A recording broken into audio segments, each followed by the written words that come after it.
When I debate with Jews and Muslims and Christians, I very often find, I say, well, do you really believe there was a virgin birth? Do you really believe in a Genesis creation? Do you really believe in bodily resurrection? And I get a sort of Monty Python reply.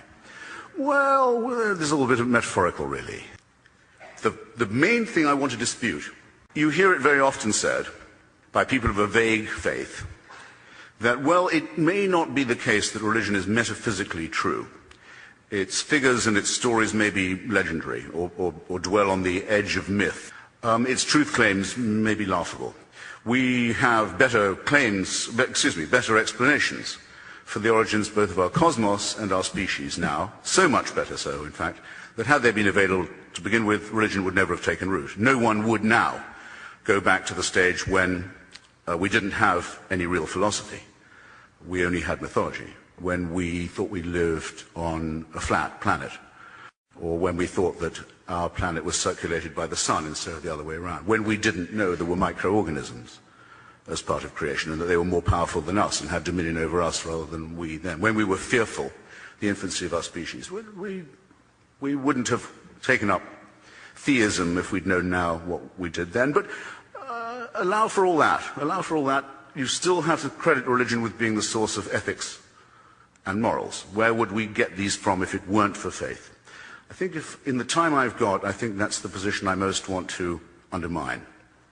I don't believe that it's true that religion is moral or ethical. I certainly don't believe, of course, that any of its explanations about the origin of our species or the cosmos or its ultimate destiny are true either. In fact, I think most of these have been conclusively, utterly discredited. But I'll deal with the remaining claim.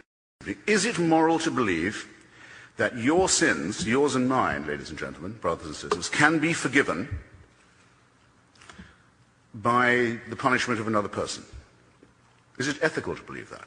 I would submit that the doctrine of vicarious redemption by human sacrifice is utterly immoral. I might, if I wished, if I knew any of you, you were my friends, or even if I didn't know you, but I just loved the idea of you, I could say, look, you're in debt. I've just made a lot of money out of a God-bashing book. I'll pay your debts for you. Maybe you'll pay me back someday, but for now I can get you out of trouble.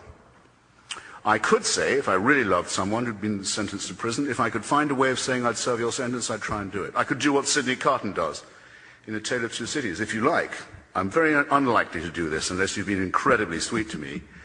I'll take your place on the scaffold. But I can't take away your responsibilities. I can't forgive what you did. I can't say you didn't do it. I can't make you washed clean. The name for that in primitive Middle Eastern society was scapegoating. You pile the sins of the tribe on a goat, you drive that goat into the desert to die of thirst and hunger, and you think you've taken away the sins of the tribe. A positively immoral doctrine that abolishes the concept of personal responsibility on which all ethics and all morality must depend. It has a further implication.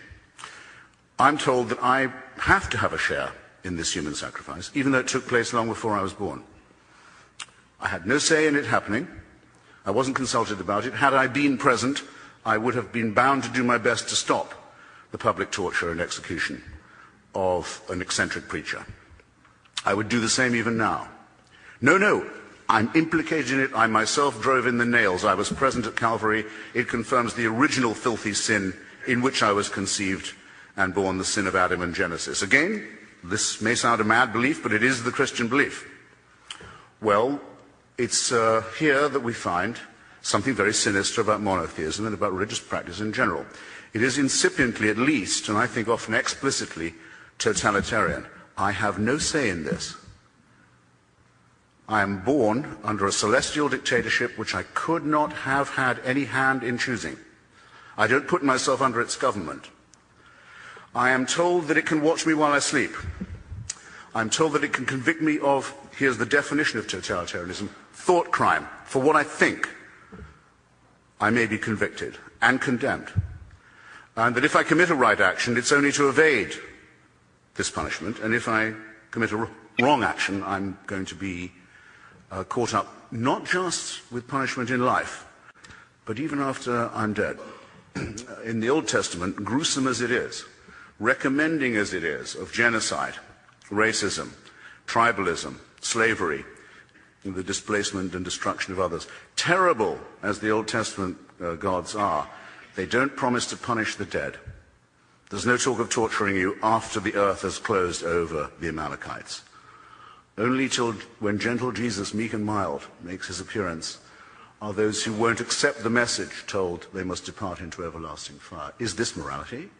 Is this ethics? I submit, not only is it not only does it come with the false promise of vicarious redemption, but it is the origin of the totalitarian principle which has been such a burden and shame to our species for so long. I further think that it undermines us in our most essential integrity. It dissolves our obligation to live and witness in truth. Which of us would say that we would believe something because it might cheer us up, or tell our children that something was true because it might dry their eyes? Which of us indulges in wishful thinking, who really cares about the pursuit of truth at all costs and at all hazards? Can it not be said, do you not in fact hear it said repeatedly about religion and by the religious themselves that, well, it may not be really true, the stories may be fairy tales, the history may be dubious, but it provides consolation? Can anyone hear themselves saying this or have it said of them without some kind of embarrassment, without the concession that thinking here is directly wishful? That yes, it would be nice if you could throw your sins and your responsibilities on someone else and have them dissolved, but it's not true, and it's not morally sound. On our integrity, our basic integrity, in knowing right from wrong and being able to choose the right action over a wrong one, I think one must repudiate the claim that one doesn't have this moral discrimination innately, that no, it must come only from the agency of a celestial dictatorship, which one must love and simultaneously fear. What is it like? I've never tried it. I've never been a cleric. What is it like to lie to children for a living and tell them that they have an authority that they must love, compulsory love, what a grotesque idea, and be terrified of at the same time? What's that like, I want to know? And that we don't have an innate sense of right and wrong. The children don't have an innate sense of fairness and decency, which of course they do. What is it like? I can personalize it to this extent.